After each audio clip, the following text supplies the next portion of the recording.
کہ جو تم پر احسانات ہیں ان کو یاد کرو۔ کیا اللہ کے سوا کوئی اور خالق اور رازق ہے جو تم کو آسمان اور زمین سے رزق دے؟ اس کے سوا کوئی معبود نہیں، بس تم کیسے الٹائے جاتے ہو؟ اے پیغمبر، اگر یہ لوگ تم کو جھٹلائیں تو تم سے پہلے بھی پیغمبر جھٹلائے گئے ہیں، اور سب کام اللہ ہی کی طرف لوٹائے جائیں گے۔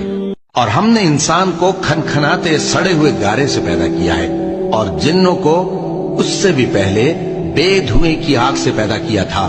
اور وہ وقت قابل ذکر ہے جب تمہارے پروردگار نے فرشتوں سے فرمایا تھا کہ میں کھنکھناتے سڑے ہوئے گارے سے بشر بنانے والا ہوں، بس جب میں اس کو درست کر لوں اور اس میں اپنی طرف سے روح پھونک دوں تو اس کے آگے سجدے میں گر پڑنا۔ چنانچہ فرشتے تو سب کے سب سجدے میں گر پڑے مگر شیطان کہ اس نے سجدہ کرنے والوں کے ساتھ ہونے سے انکار کیا۔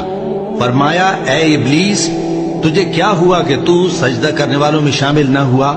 اس نے کہا، میں ایسا نہیں ہوں کہ انسان کو جس کو تو نے کھنکھناتے سڑے ہوئے گارے سے بنایا ہے سجدہ کروں۔ فرمایا، یہاں سے نکل جا کہ اب تو مردود ہے اور تجھ پر قیامت کے دن تک لعنت برسے گی۔